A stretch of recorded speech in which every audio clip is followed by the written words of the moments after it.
نحمده ونصلي ونسلم على سيدنا ومولانا محمد رسوله النبي الأمين المكين الحنين الكريم الرؤوف الرحيم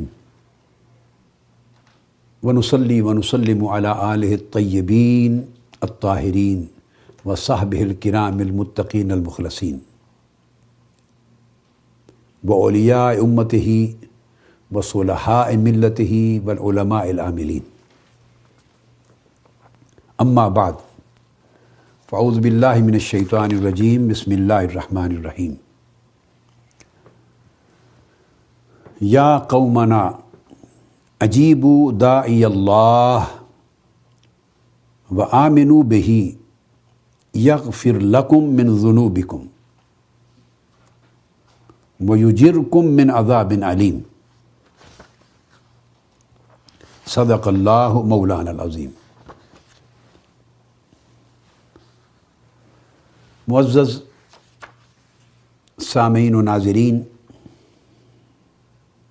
عزیز طلبہ و طالبات اور جملہ خواتین و حضرات، ہم قرآن و سنت کی روشنی میں عقائد صحیحہ کے موضوع پر اس سلسلہ وار گفتگو میں اس نکتے کی وضاحت کر رہے ہیں کہ کیا یہ کہنا درست ہے عقیدے کے باب میں کہ صرف قرآن کافی ہے اور ہم صرف قرآن ہی کو حجت مانتے ہیں، سنت رسول، حدیث رسول اور کوئی اور سورس ہمارے لیے حجت نہیں. اس کی حیثیت تاریخ کی ہے، ایک اچھی رہنمائی کی ہے، دیٹس اٹ، وہ بائنڈنگ نہیں ہے. اور حجت اور اتھارٹی صرف قرآن ہے. اس پر گفتگو ہو رہی ہے اور میں اس کی وضاحت کر رہا ہوں کہ ایسا کہنا نہ صرف گمراہی ہے بلکہ کفر ہے. اور یہ قرآن مجید کی سینکڑوں آیات کا انکار ہے. ایسا تصور، چونکہ میں نے شروع میں عرض کیا کہ 150 آیات کریمہ قرآن مجید کی صرف وہ ہیں جن سے حضور علیہ السلام کی اطاعت کا، اتباع کا، سنت کا، حدیث کا اور اسوہ مبارکہ کا حجت ہونا، بائنڈنگ ہونا، اتھارٹی ہونا ثابت ہوتا ہے. 150 آیات کریمہ قرآن مجید، اور اس کے علاوہ پھر اور بہت سی آیات ہیں جو مختلف انداز میں اسی سبجیکٹ کو ایلیبوریٹ کرتی ہیں. تو گویا ایسا کہنا کہ صرف قرآن ہی حجت ہے اور کوئی شے حجت نہیں، یہ قرآن کے حجت ہونے کا بھی انکار کرنا ہے. اس پر بہت سے پہلوؤں پر گفتگو ہو چکی اور ہم آیات قرآنی سے ہی اس موضوع کو اسٹیبلش کر رہے ہیں. آج جس نقطے پر گفتگو ہو رہی ہے وہ یہ کہ اللہ تبارک و تعالیٰ نے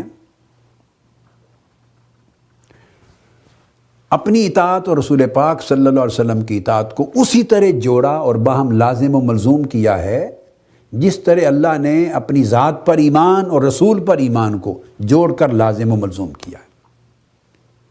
جیسے ایمان باللہ، ایمان بالرسول، اس میں فرق نہیں کیا جا سکتا، اسی طرح طاعت اللہ اور طاعت الرسول، اس میں فرق نہیں کیا جا سکتا.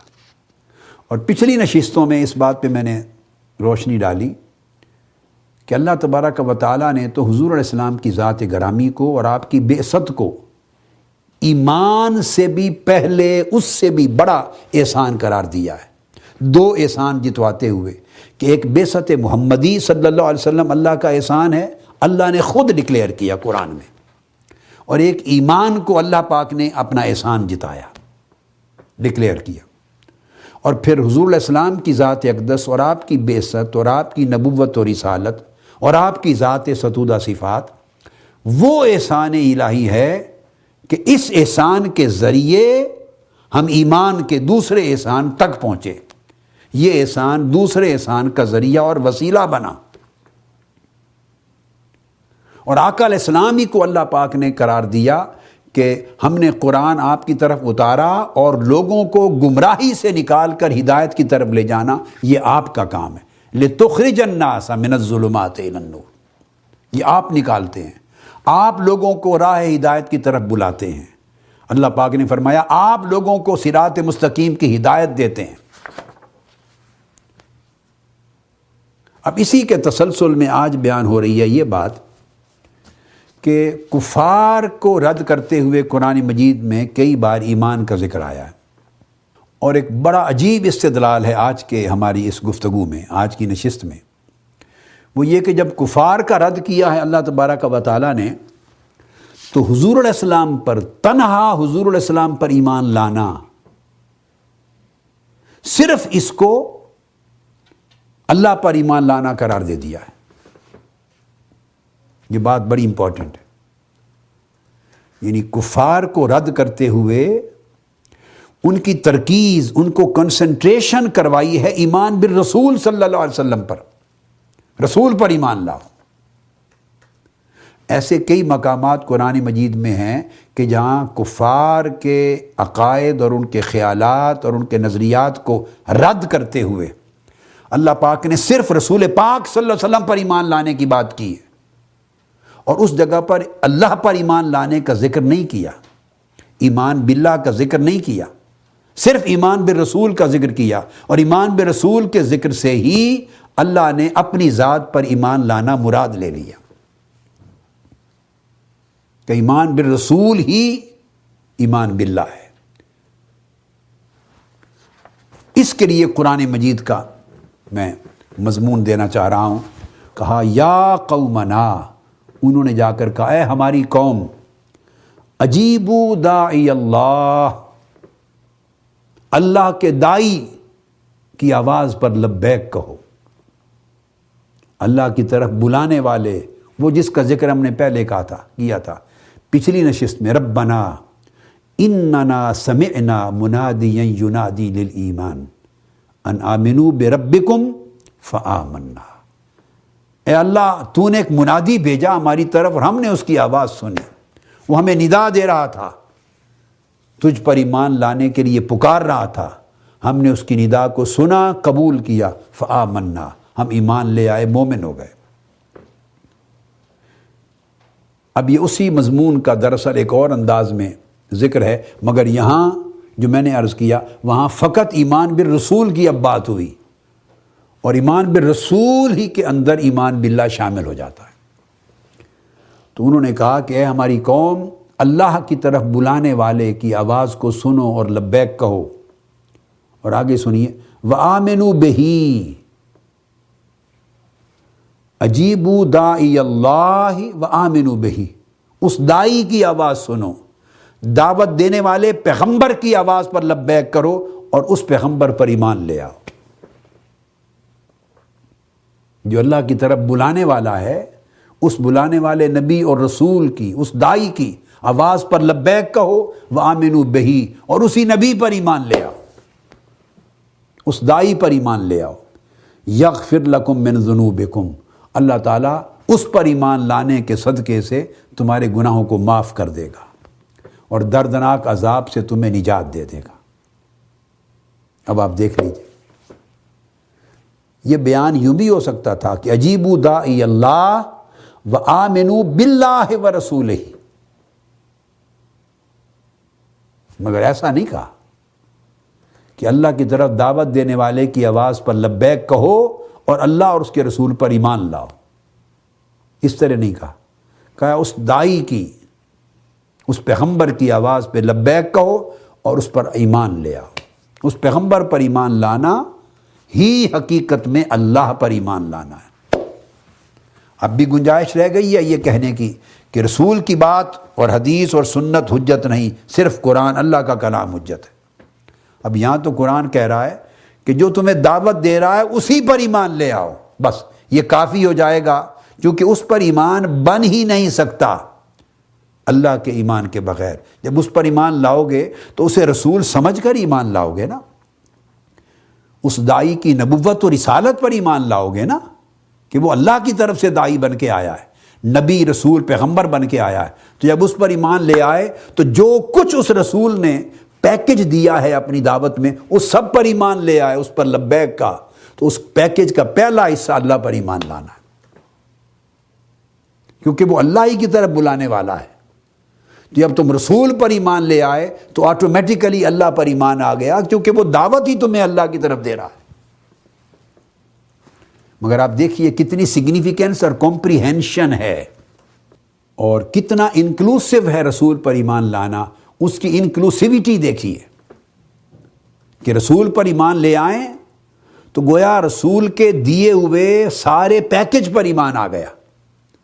جو جو رسول پاک تم سے کہہ رہے ہیں، فرما رہے ہیں، جس جس شے کی دعوت دے رہے ہیں، ساری سنت، ساری حدیث، ساری دعوت، ساری تبلیغ، ساری تعلیم آ گئی۔ ایک کمپلیٹ پیکج ہے۔ جب اس رسول کی پوری دعوت پر ایمان لے آئے، اب اس دعوت میں صرف قرآن تو نہیں ہے بھائی، وہ تو ممبر پہ آقا علیہ السلام کھڑے ہیں، جمعہ کا دن ہے اور خطبہ ارشاد فرما رہے ہیں، تو کیا خطبہ میں صرف قرآن تلاوت کرتے تھے؟ یہ آقا علیہ السلام کی دعوت ہوتی۔ کعبہ کے صحن میں یا مکہ کی گلیوں میں یا طائف کے بازاروں میں یا مسجد نبوی کے ممبر پر جب آقا علیہ السلام خطاب کرتے اور لوگوں کو، خواہ وہ کفار و مشرکین مکہ ہوتے، خواہ وہ یہود و نصارہ ہوتے، جب خطاب کرتے، دعوت دیتے، تو صرف جو وحی اتری ہوتی تھی قرآن کی آیتیں تلاوت کرتے تھے، اس کے علاوہ کچھ نہیں فرماتے تھے۔ ایک کامن سینس کی بات ہے۔ آقا علیہ السلام نے خطاب کیا، فجر سے ظہر تک خطاب فرمایا ممبر پر، ظہر کی نماز پہ اترے تو اس کے بعد پھر عصر تک خطاب فرمایا، عصر کی نماز کے لیے اتری پھر مغرب تک نماز پر خطاب فرمایا، اور کائنات کی ابتدا سے لے کر کائنات کی انتہا تک سب واقعات بیان فرما دی۔ تو جب خطاب فرماتے تو صرف آیات کو تلاوت تو نہیں کرتے تھے، آیات کی شرح بھی کرتے، ان کے معنی بھی بیان کرتے، اس کی تشریح بھی کرتے، اس کے اطلاق اور امپلیکیشن بھی بیان کرتے، پھر اس کے ساتھ آگے اپنے الفاظ میں لوگوں کو دوزخ سے ڈراتے، جنت کی طرف بلاتے، تشریح کرتے، احکام کا اطلاق کرتے، لوگوں کے سوالات کا جواب دیتے، سچویشنز کو ایڈریس کرتے، لوگوں کے کنسرنز کو ایڈریس کرتے۔ یہ سارا کچھ جو بیان ہوتا، یہ حدیث اور سنت ہے۔ یہ تو آیات قرآنی نہیں تھی، یہ تو قرآنی آیات نہیں تھی بھائی۔ قرآن تو فقط اتنے الفاظ پر مشتمل ہوتا جو بذریعہ جبرائیل امین آیتوں کی شکل میں اترتا، وہ قرآن آیتیں اترتی، اور بغیر ایک لفظ اور حرف میں فرق کیے آقا علیہ السلام من و عن آگے سنا دیتے۔ قرآن کے لفظ میں، اس کی تلاوت میں تو ایک لفظ اور حرف کا بھی فرق نہیں کر سکتا، وہ تو ہوتا قرآن۔ اور باقی گھنٹوں جو میرے آقا علیہ السلام تعلیم دیتے، تبلیغ کرتے، ارشادات فرماتے، تشریحات فرماتے، وہ سب کچھ کیا تھا؟ وہ سنت رسول، وہ حدیث رسول ہے۔ اور جو کچھ پھر کر کے دکھاتے، امپلیمنٹیشنل ایسپیکٹ، پریکٹس میں لاتے، ڈیمونسٹریٹ کرتے، کر کے دکھاتے، ہر سچویشن کے مطابق عمل کرتے۔ وہ جو عمل کر رہے ہوتے وہ آیات قرآنی تو نہیں تھی، وہ تو حضور کے اعمال تھے، آقا علیہ السلام کے افعال تھے، آپ کی پریکٹسز تھیں، آپ کی ڈیڈز تھے، وہ سنت تھی۔ تو جب حضور کی بات پر لبیک کہنا ہے تو آقا علیہ السلام کے پورے پیکج کو لبیک کہنا ہے، یا صرف اس میں سے آیات چن لینی ہے باقی چھوڑ دینا ہے؟ بڑی سمپل بات ہے۔ جو آقا علیہ السلام بیان فرما رہے ہیں اس میں سے آپ کیا کریں گے؟ آج 1400 سال بعد صرف آیتوں کو چنتے لے جائیں گے؟ آقا علیہ السلام ہی کے کلام میں سے، آپ ہی کے بیان میں سے، آپ ہی کے ایڈریس میں سے، آپ ہی کی سپیچ میں سے جہاں جہاں آیتیں آئیں گی چن کے کہیں گے یہ حصہ حجت ہے، اور کہیں گے جو بقایا فرما رہے ہیں آقا علیہ السلام وہ ہمارے لیے حجت نہیں۔ یہ مسلمانی ہے؟ اس سے بڑا بھی کوئی کفر ہے؟ اس سے بدتر بھی کوئی گمراہی ہے؟ اور بدقسمتی یہ کہ گمراہی کے یہ گمراہی قرآن کا نام لے کر پھیلائی جا رہی ہے، اسلام کا نام لے کر پھیلائی جا رہی ہے، علم کے نام پہ پھیلائی جا رہی ہے۔ نہیں، ایسا نہ کیجیے۔ اللہ نے صرف قرآن کو نہیں بھیج دیا ہماری طرف ڈائریکٹ کہ ہم سو کے اٹھیں تو ہر ایک کے شعور میں قرآنی آیات آ جائیں، پھر قرآن حجت ہوتا، صرف قرآن حجت ہوتا۔ اللہ نے تو بھائی پہلے اپنے محبوب رسول کو بھیجا ہے، کسی کو نبوت اور رسالت کا تاج اس کے سر پہ سجایا ہے، پھر اس پہ وہی فرمائی ہے، ان کی طرف قرآن بھیجا ہے، اور پھر ان کا عملی پیکر اور تشریح و تعبیر ان کی ذات کو بنا کے دنیا میں بھیجا ہے۔ تو یہ پیکج دو چیزوں کا کمبائنڈ ہے، قرآن اور سنت نبوی۔ یہ رسالت محمدی ہے۔ رسالت محمدی بھی دو چیزوں کو جمع کرنے سے بنتی ہے، قرآن جو اللہ نے اتارا، اور سنت و حدیث جو رسول پاک صلی اللہ علیہ وسلم نے ڈیمونسٹریٹ کیا اور ایلیبوریٹ کیا۔ اور جہاں جہاں کنسرن تھے، خالی تھے، گیپس تھے، لوگوں کی سمجھ میں نہیں آ رہے تھے، اس کو پھر آقا علیہ السلام نے ان کو سمجھایا، انٹرپریٹ کیا۔ تو یہ پورا پیکج رسالت ہے۔ تو اب وہ کہہ رہے ہیں کہ حضور علیہ الصلوۃ والسلام نے جو دعوت دی ہے، یہ سب کچھ کلام آقا علیہ السلام کے خطابات، آپ کے فرمودات، آپ کے ارشادات، جو کچھ فرماتے عمر بھر، یہ میرے آقا علیہ السلام کی دعوت ہے، ایک ایک لفظ دعوت ہے۔ تو وہ کہہ رہے ہیں کہ اس دعوت دینے والے کی دعوت کے پورے پیکج کو تسلیم کر لو، قبول کر لو، لبیک کہہ لو، وآمنوا بہ، اور اس پر ایمان لے آؤ، من حیث الکل۔ آپ کو چننے کی اجازت نہیں ہے کہ اس میں سے جو قرآن ہے وہ آیتیں چن لیں اور باقی کو چھوڑ دیں، استغفر اللہ العظیم۔ تو تب اللہ تمہارے گناہ بھی معاف کر دے گا اور دوزخ کے عذاب سے بھی چھٹکارا ہو جائے گا۔ اب دوسرے مقام پر النساء 170 میں فرمایا، یا ایھا الناس، وہی مضمون ہے، قد جاءکم الرسول بالحق من ربکم فآمنوا خیر لکم، اس کا مضمون بھی یہی ہے۔ ارشاد فرمایا، ہمیں خطاب کیا جا رہا ہے، سورہ النساء 170، اے لوگو، اے بنی آدم، قد جاءکم الرسول بالحق، نہیں کہا کہ تمہاری طرف قرآن آیا ہے، یہ ہے اصل بات سمجھنے والی۔ اللہ پاک نے نہیں کہا کہ میں نے تمہاری طرف قرآن بھیجا ہے ڈائریکٹ، بس اسی کو تھام لو اور یہی کافی ہے اور کسی اور کی ضرورت نہیں ہے۔ یہ الحم سے والناس تک پورے قرآن میں اللہ نے یہ نہیں کہا۔ ہم نے یہ عقیدہ کہاں سے گھڑ لیا، قرآن پر تہمت لگا دی۔ خود قرآن یہ نہیں کہہ رہا، قرآن، کہ میں کافی ہوں، صرف میں حجت ہوں، میرے سوا رسول کی اور کوئی بات جو حدیث میں آئے، سنت میں آئے، ادر دین قرآن، وہ حجت نہیں ہے، اور کسی شے کو نہ مانو، فقط مجھے مانو، قرآن کو حجت مانو، کلام الہی کو مانو، رسول کے بقیہ فرمودات تمہارے لیے بائنڈنگ نہیں ہے۔ یہ پورا کنسپٹ الحم سے والناس تک خود پورا قرآن کہیں نہیں کہتا۔ اس کو ذہن نشین کر لیں، رجسٹر کر لیں۔ تو یہ بات قرآن نے نہیں کہی، معاذ اللہ، استغفر اللہ، ہم قرآن پہ تہمت لگا رہے ہیں یہ کہہ کر۔ قرآن کیا کہتا ہے؟ بار بار جب ہمیں ایڈریس کرتا ہے کہتا ہے، یا ایھا الناس قد جاءکم الرسول بالحق، اے لوگو، بے شک تمہارے پاس حق کے ساتھ رسول آ گیا۔ بھئی ہمارے پاس تو رسول آیا ہے، اس نقطے کو ذہن نشین کرنے کی ضرورت ہے۔ قرآن ڈائریکٹ نہیں آیا ہمارے پاس، ہمارے پاس تو رسول آیا ہے۔ نسل بنی آدم کے اندر رسول مبعوث ہوئے ہیں۔ ابراہیم علیہ السلام نے بھی دعا کرتے ہوئے یہی کہا تھا، وَابْعَثْ فِيهِمْ رَسُولًا مِّنْهُمْ يَتْلُو عَلَيْهِمْ آيَاتِكَ وَيُعَلِّمُهُمُ الْكِتَابَ وَالْحِكْمَةَ وَيُزَكِّيهِمْ، ان کی دعا بھی یہی تھی، ان میں رسول بھیج۔ پھر سلسلے ہدایت کے، قرآن کے، کتاب کے، رہنمائی کے سارے رسول کے جسد پاک سے پھوٹیں گے، پھر رسول کے ذریعے سے آگے سب کچھ ملے گا۔ رسول ہوگا تو کتاب آئے گی، نبی رسول مبعوث ہوگا تو وہی آئے گی اور قرآن آئے گا، پھر لوگوں کو پہنچے گا، رسول بھیج۔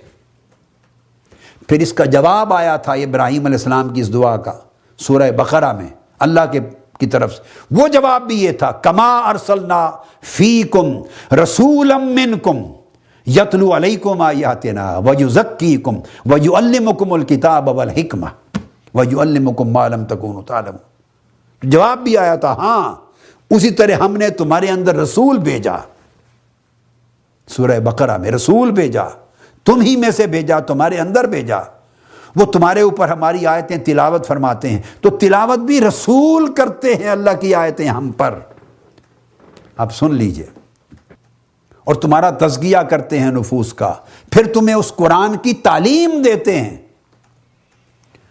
اب یہاں ایک نقطہ سمجھنے والا ہے، یہ آیتیں میں نے پہلے بھی بیان کیا تھا، 4 مقامات پر یہ ایک ہی آیت، ایک ہی مضمون 4 مقام پر آیا ہے۔ جب فرمایا یتلو علیکم آیاتنا، تم پر ہماری آیتیں تلاوت کرتے ہیں، تو یہاں تک بات کلیئر ہوئی کہ ہماری آیتوں سے مراد قرآن۔ مگر کون تلاوت کرتا ہے؟ رسول پاک صلی اللہ علیہ وسلم اپنی امت پہ، صحابہ پہ تلاوت کرتے ہیں۔ اس کے بعد وَيُزَكِّيكُمْ، پھر تمہارے نفوس اور قلوب کا تزکیہ فرماتے ہیں۔ اس پر گفتگو میں نے پہلی کسی نشست میں کر دی۔ تمہاری سیلف پیوریفیکیشن تمہاری کرتے ہیں، تمہارے اندر کو، نفس کو، قلب کو، باطن کو صاف ستھرا کر کے اجلا کرتے ہیں، اس تمہارے دل اور دماغ کے برتن کو اس قابل کرتے ہیں کہ آگے قرآن کا علم اور فہم آ سکے۔ یزکیکم، یہ 2 شرطیں کر کے اب فرمایا وَيُعَلِّمُكُمْ الکتاب والحکمہ، اور پھر تمہیں یہ کتاب سمجھاتے ہیں، اس کتاب کی تعلیم دیتے ہیں۔ اب یہاں سوال پیدا ہوتا ہے، بڑی امپورٹنٹ چیز ہے۔ تو پہلے قرآن اتارا، آقا علیہ السلام نے قرآن کی تلاوت کی، پھر ہمارے دل و دماغ کو تزکیہ کے ذریعے قرآن کو سمجھنے کے قابل بنایا، نور بھرا۔ جب تزکیہ فرمایا تو پھر وَيُعَلِّمُكُمْ، اب یعلم سے مراد کون ہے؟ کہ تمہیں اس کتاب قرآن کی تعلیم دیتا ہے۔ تو 2 چیزوں میں فرق کیجئے۔ پہلے آ چکا یتلو علیکم آیاتنا، تم پر ہماری آیتیں تلاوت کرتے ہیں، تو جس کو کہا جاتا ہے قرآن، ٹیکسٹ آف قرآن، وہ تو ہو چکا بیان، وہ تو تلاوت قرآن میں آ گیا۔ قرآن پورا، اس کا ٹیکسٹ الحمد سے لے کے والناس تک تمام آیات قرآنی، یہ تو لفظ یتلو علیکم آیاتنا، تم پر ہماری آیتیں تلاوت کرتے، اس میں قرآن مجید کا ٹیکسٹ آ گیا۔ اب جب پورا قرآن، اس کا ٹیکسٹ، اس کا متن الحمد سے والناس تک 114 سورتیں بتمام و کمال اس میں آ گئیں، پھر تزکیہ کے بعد جو آگے لفظ آ رہا ہے وَيُعَلِّمُكُمُ الْكِتَابَ، اور پھر وہ تمہیں اس کتاب یعنی قرآن کی تعلیم دیتے ہیں۔ اب یہ بڑا خاص نقطہ سمجھنے والا ہے، اور مشکل نہیں ہے کہ سمجھ نہ آئے، عام آدمی بچہ بھی سمجھ جائے گا۔ تو قرآن تو پہلے آ چکا، جس کی تلاوت کی verbatim, word by word, sentence by sentence, letter by letter Quran Majeed کی آیتوں کو پڑھ دیا، تو قرآن کا ٹیکسٹ تو آ گیا۔ اب فرمایا وَيُعَلِّمُكُمُ الْكِتَابَ، اب اس کا علم دیتے ہیں، تعلیم دیتے ہیں۔ وہ جو اس کی تعلیم دیتے ہیں، مجھے بتائیے کیا ایگزیکٹلی وہی لفظ دوبارہ ریپیٹ کرتے ہیں؟ الحمدللہ رب العالمین الرحمن الرحیم مالک یوم الدین، کیا اسی کو پھر پڑھنے کا نام تعلیم ہے؟ بھئی یہ تو تلاوت کے لفظ میں آ گیا، یتلو، تلاوت کرتے ہیں۔ کیا اس کا نام تعلیم ہے کہ پھر دوبارہ تعلیم کی باری آئی تو پڑھا الف لام میم ذالک الکتاب لا ریب فیہ ھدی للمتقین الذین یؤمنون بالغیب ویقیمون الصلاۃ، بس اس طرح پڑھتے جانا، اس کا نام تعلیم ہے؟ نہیں، یہ تو تلاوت میں آ گیا۔ کیا اس کا نام تعلیم ہے؟ پھر اگلی کوئی صورت آ گئی سَيَقُولُ السُّفَهَاءُ مَا وَلَّاهُمْ عَنْ قِبْلَتِهِمُ الَّتِي كَانُوا عَلَيْهَا، یہ تعلیم ہو رہی ہے؟ نہیں، یہ تلاوت ہو رہی ہے۔ اس بات کو سمجھیں۔ إِنَّ فِي خَلْقِ السَّمَاوَاتِ وَالْأَرْضِ وَاخْتِلَافِ اللَّيْلِ وَالنَّهَارِ لَآيَاتٍ لِأُولِي الْأَلْبَابِ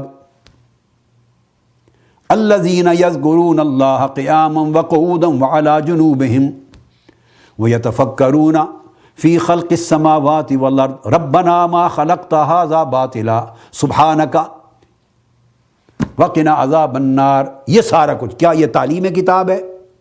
نہیں۔ آپ میں سے ہر شخص، بچہ بھی کہے گا نہیں یہ تلاوت ہے، اس کو ریسیٹیشن کہتے ہیں، ایجوکیشن نہیں کہتے، نالج نہیں، یہ ریسیٹیشن ہے۔ تو یہ تو بیان ہو گیا، یتلو علیکم آیاتنا، ہماری آیتیں تم پر تلاوت کرتے ہیں۔ تو اس کے بعد پھر جو قرآن مجید 4 مقامات پر بار بار یہ کہتا ہے وَيُعَلِّمُكُمُ الْكِتَابَ، پھر تمہیں اسی قرآن کی تعلیم دیتے ہیں۔ تو اب بولیے تعلیم سے مراد کیا ہوا؟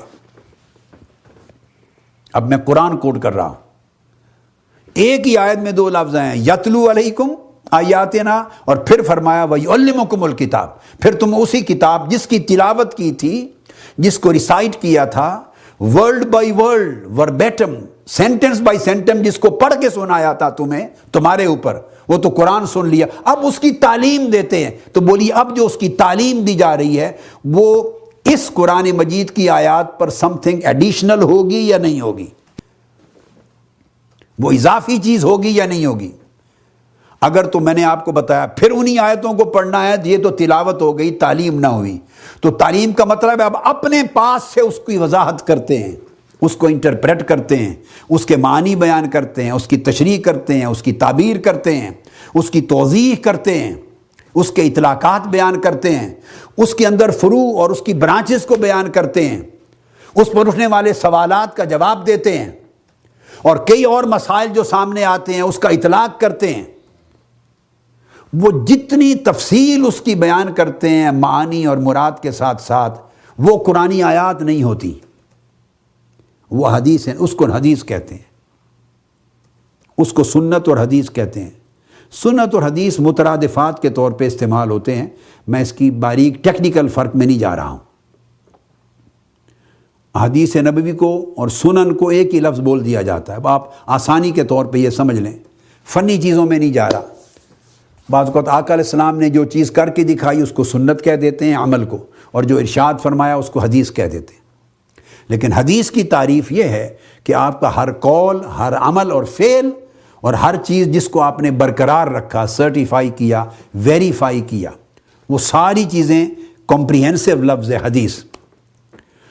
اب تلاوت تو ہو گئی آیات ربانی جو اترے تھے، الفاظ جبرائیل امین جو لائے تھے، اور پھر اس کی تعلیم کتاب جو آئی کہ تعلیم دیتے ہیں، صاف ظاہر ہے وہ تو پھر حضور علیہ السلام کے الفاظ ہوں گے، اس کی شرح ہوگی، اس کی تفصیل ہوگی، اس کا بیان ہوگا۔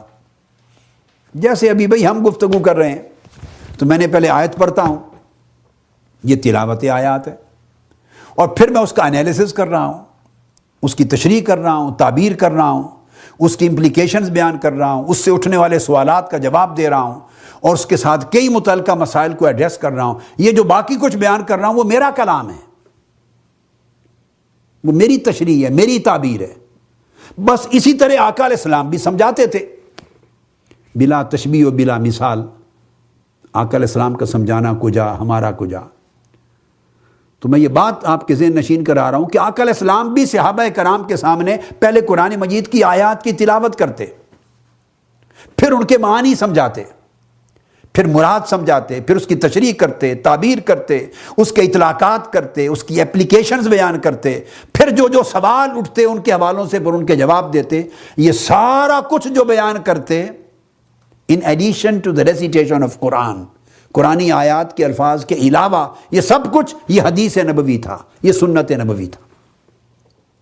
تو جب فرمایا وَيُعَلِّمُكُمُ الْكِتَابَ، اور پھر وہ تمہیں اس کتاب یعنی قرآن کی تعلیم دیتے ہیں، تو لفظ تعلیم میں ساری حدیث آ گئی، کل آقا علیہ السلام کی سنت، آقا علیہ السلام کی حدیث، آقا علیہ السلام کا اسوہ، آقا علیہ السلام کی تعبیرات، آپ کی تشریحات، آپ کے ارشادات، آپ کے فرمودات، جو کچھ امت کو سمجھا رہے ہیں، بیان کر رہے ہیں، وہ یعلمکم الکتاب میں آ گئے، اور کچھ والحکمہ، اور اس کے ساتھ حکمت کی بھی تعلیم دیتے ہیں۔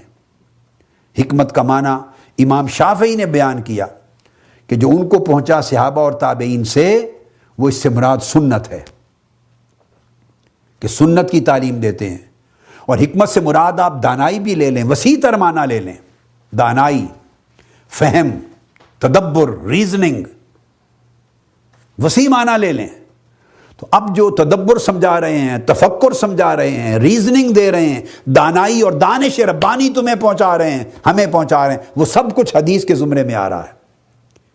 اس میں سے کچھ بھی آیات قرآنی میں نہیں ہے، آیات قرآنی تلاوت کے تحت آ چکی، قرآن جسے ہم کہتے ہیں اس کی تلاوت ہو چکی۔ اب اس تلاوت کے بعد ان آیات پہ جتنا بیان ہو رہا ہے، جو کچھ خطاب ہو رہا ہے آقا علیہ السلام کا، اس کا ایک ایک لفظ وہ حدیث ہے، وہ سنت ہے۔ تو قرآن نے جوڑا ہے کہ پہلے تم پر قرآن پڑھتے ہیں، پھر تزکیہ کے بعد قرآن کی تشریح کرتے ہیں، تمہیں اس کا علم اور تعلیم دیتے ہیں، پھر حکمت و دانائی کی تعلیم دیتے ہیں۔ یہ رسول پاک صلی اللہ علیہ وسلم، یہ وہ کام ہے جو کرنے کے لیے آئے ہیں۔ یہ آپ کے فرائض نبوت اور فرائض رسالت میں سے ہے اس لیے اللہ پاک نے آقا علیہ السلام کو مبعوث فرمایا ہے اور فرمایا کما ارسلنا فیکم، اسی طرح ہم نے رسول پاک کو اس غرض سے تم میں مبعوث فرمایا ہے، والذی بعث فی الامیین رسولا، تم ان پڑھ تھے، تمہارے اندر اللہ نے رسول اس لیے بھیجا ہے کہ یتلو علیہم آیاتہ ویزکیہم ویعلمہم الکتاب والحکمہ، کہ وہ ان پر پہلے اللہ کے قرآن کو تلاوت کریں، آیاتوں کو، اور پھر ان کا تزکیہ کریں، پھر اس کی تعلیم دیں، تشریح کریں، اس کا بیان کریں اور حکمت اور دانائی سکھائیں۔ یہ جو دو حصے ہیں حکمت اور دانائی کے اور قرآن کی تعلیم کے، دو حصے سنت اور حدیث ہے، ایک حصہ قرآن ہے۔ اس آیت میں سن لیجئے،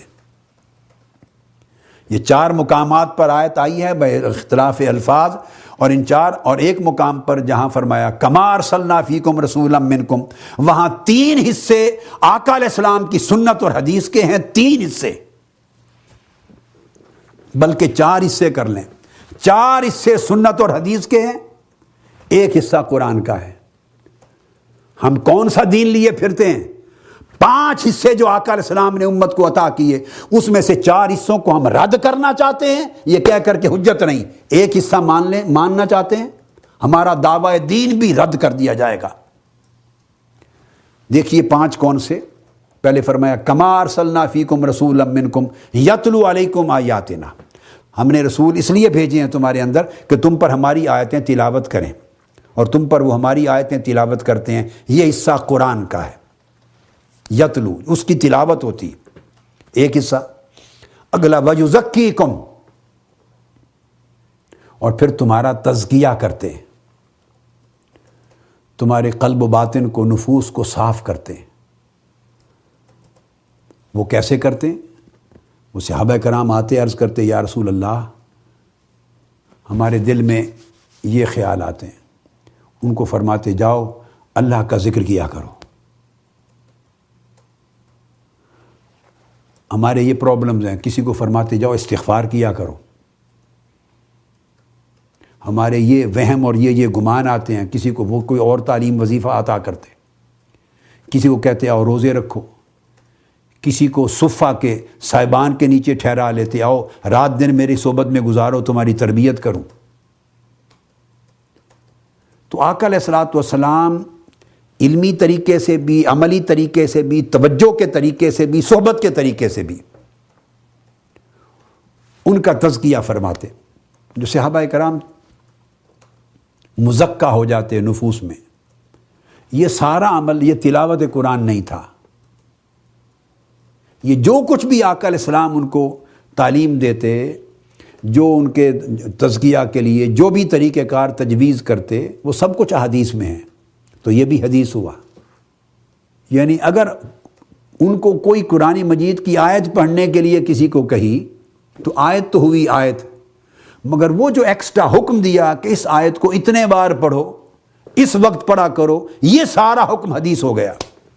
اگر یہ حدیث حجت نہ ہو تو اس صحابی کو وہ آیت کتنے بار پڑھے، کس وقت پڑھے، اس کا سبق ہی نہیں ملا۔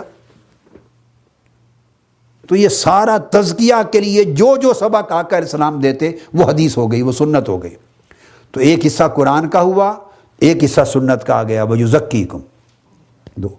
تیسرا حصہ فرمایا وَيُعَلِّمُكُمُ الْكِتَابَ، پھر تمہیں کتاب کی تعلیم دیتے ہیں، ایجوکیٹ کرتے ہیں۔ تم بیٹھتے ہو، ہمارے پیغمبر میرے محبوب ممبر پہ کھڑے ہوتے ہیں اور 1 گھنٹے کا خطبہ ارشاد فرماتے ہیں، وہ سب حدیث ہوتا ہے۔ کئی گھنٹوں کا خطبہ ارشاد ہوتا ہے، وہ سب حدیث ہوتا ہے۔ تم سب کو لے کے میرے حبیب شہدائے احد کے مزار پر تشریف لے گئے، صحیح مسلم میں ہے، اور ان پہ نماز پڑھی، دعا کی، ممبر بچھایا اور کھڑے ہو کے خطاب کیا، وہ سب حدیث ہوتا ہے۔ سفر و حضر میں خطاب کرتے ہیں، تمہیں حدیث ہوتا ہے۔ سفر و حضر میں تعلیم دیتے ہیں، قرآن کے معنی بیان کرتے ہیں۔ تم نے پوچھا یا رسول اللہ قرآن میں حکم آ گیا ہے کہ اقیموا الصلاۃ، نماز پڑھو، تو کیسے پڑھیں؟ تو فرمایا اقیموا صلوا کما رأیتمونی اصلی، مجھے دیکھو جیسے میں پڑھتا ہوں اس طرح پڑھا کرو۔ یہ سب حدیث ہو گئی، ساری سنت ہو گئی۔ صحابہ کرام نے ہزارہ سوالات کر ڈالے زندگی میں، لاکھوں سوالات کیے، 23 برس کی زندگی میں، جو بعثت کی 23 برس کی حیات مبارکہ ہے، اور میرے آقا علیہ السلام نے لاکھوں جواب دیے، وہ سب حدیث بنے۔ ان میں بے شمار چیزیں قرآن مجید کے ریلیشن میں بھی تھی، اور کئی چیزیں ان کی اپلیکیشن میں بھی تھی، کئی چیزیں زندگی کے باقی معاملات کو ایڈریس کرنے والی تھی۔ تو یعلمکم الکتاب، تیسرا حصہ پھر حدیث کا آ گیا کہ تمہیں تعلیم دیتے ہیں، وضاحت کرتے ہیں، یہ بھی حدیث ہو گئی اور سنت ہو گئی۔ چوتھا حصہ والحکمہ، اور تمہیں حکمت و دانائی کی تعلیم دیتے ہیں، یہ سب چیزیں اضافتاً ہو رہی ہیں، وہ بھی حدیث آ گئی، وہ بھی سنت میں آ گیا۔ کیونکہ اگر محض قرآن مجید کی آیت کو کہیں تو وہ تو یتلو علیکم آیاتنا، تلاوت قرآن میں آ گیا وہ بیان۔ اب اس کو پڑھنے کی جو بھی تلقین فرمائیں گے، جو طریقہ دیں گے، جتنا عدد بیان کریں گے، اس میں سے جو کچھ معانی اخذ کریں گے، جس مقصد کے لیے اس آیت کا استعمال بتائیں گے، وہ سارا کچھ حدیث اور سنت میں آئے گا۔ اور پھر اس کی تشریحات کریں گے، عقلی تشریحات، جو آج کی سائنس بھی بنے گی، جو فلسفہ بھی بنے گا، جو اخلاق بھی بنے گا، جو معاشرت کے قواعد بھی بنیں گے، اسی قرآن میں سے اخذ کرتے جائیں گے میرے آقا علیہ السلام، اور ایک پورے دین کا، ایک معاشرت کا، ایک معیشت کا، سیاست کا، اجتماعی تعلقات کا ایک نظام بنتا چلا جائے گا، خواہ اس کی بیس اور فاؤنڈیشن قرآن ہی تھا، اور خواہ وہ آقا علیہ السلام کے اپنے ارشادات تھے، وہ جو پورے دین کی اور دین کے نظام کی عمارت کھڑی کر دی، وہ الحکمہ، وہ بھی ساری حدیث ہوئی۔ 4 حصے ہو گئے۔ 5واں حصہ فرمایا وَيُعَلِّمُكُمْ مَا لَمْ تَكُونُوا تَعْلَمُونَ، اور پھر کئی چیزیں اور ایسی رہ جاتی ہیں جو تم نہیں جانتے تھے، تمہیں وہ بھی سکھاتے اور اس کی بھی تعلیم دیتے ہیں۔ جو تم نہیں جانتے تھے، جو کچھ نہیں جانتے تھے، تم آ کے میرے رسول سے پوچھتے ہو، رسول بتاتے جاتے، سمجھاتے جاتے، تعلیم دیتے جاتے ہیں، یہ سب کچھ حدیث ہے۔ تو گویا 5 فرائض آقا علیہ السلام نے ادا کیے، 5۔ اس کو فرائض پنجگانہ رسالت کہتے ہیں۔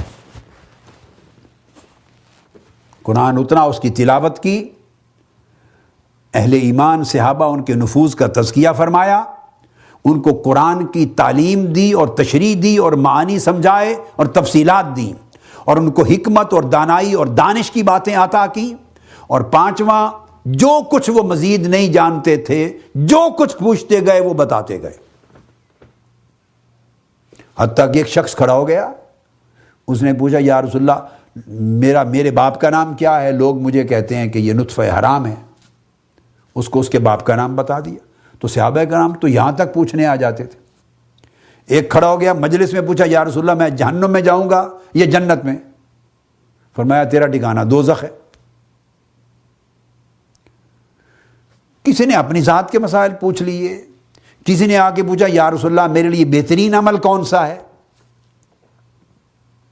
جو کچھ کوئی نہیں جانتا تھا، اس کو کھلی اجازت تھی کہ آقا علیہ السلام کی بارگاہ میں آئے، پوچھ لے یا رسول اللہ سب سے افضل عمل، اعلیٰ عمل کون سا ہے؟ اس کو آقا علیہ السلام نے جواب دیا، اس کے حال کو دیکھتے ہوئے فرمایا نمازوں کو اپنے وقت پر ادا کرنا۔ پھر ایک اور صحابی آ گیا، اسی طرح کی مجلس بپا ہے، اس نے پوچھا یا رسول اللہ سب سے افضل عمل کون سا ہے؟ سوال وہی تھا جو کل اس نے پوچھا تھا، یا مراد دوسری ایک مجلس میں پوچھا تھا ایک اور صحابی نے، آج ایک اور مجلس میں دوسرا صحابی پوچھ رہا ہے یا رسول اللہ سب سے افضل عمل کون سا ہے؟ اس کو آقا علیہ السلام فرما رہے ہیں اپنے والدین کے ساتھ نیکی سے، حسن سلوک سے پیش آنا۔ سوال ایک ہی ہے، جواب بدل گیا۔ پھر ایک اور مجلس بپا ہے، ایک اور صحابی کھڑا ہو گیا، اس نے پوچھا یا رسول اللہ سب سے افضل عمل کون سا ہے، سب سے بہترین عمل؟ اس کو آقا علیہ السلام نے فرمایا جہاد کرنا۔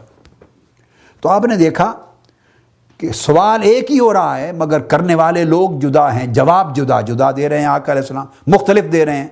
کیوں مختلف دے رہے ہیں؟ جب سوال ایک ہے، وہ ہر ایک کے حال کو جانتے ہیں، ہر ایک کی قلبی کیفیات کو جانتے ہیں، ہر ایک کی ذہنی نفسیات کو جانتے ہیں، ہر ایک کے اندر کی من کی ضرورت کو جانتے ہیں، اس کو جواب اس کی ضرورت کے لیے دے رہے ہیں، چونکہ طبیب بھی ہیں، معالج بھی ہیں، مرشد بھی ہیں، آقا بھی ہیں، استاد بھی ہیں، معلم بھی ہیں، رسول بھی ہیں، سب کچھ ہیں۔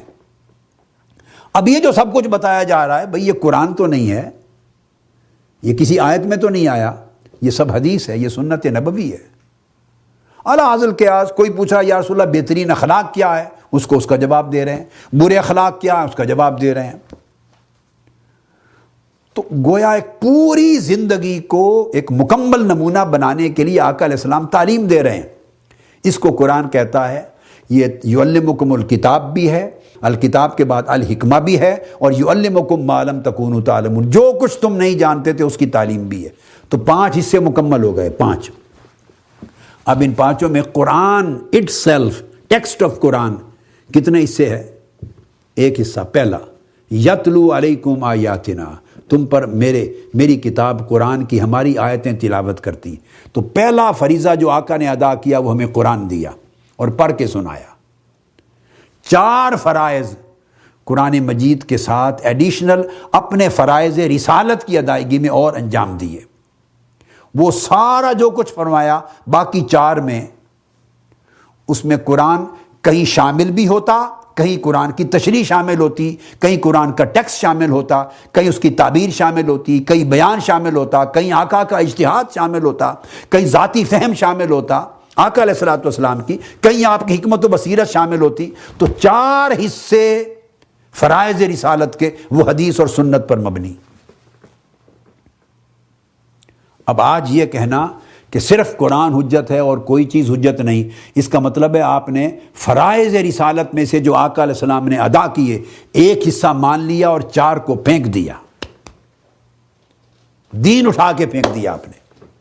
ایک 5واں حصہ مانا اور 4 حصے دین کے آپ نے پھینک دیے۔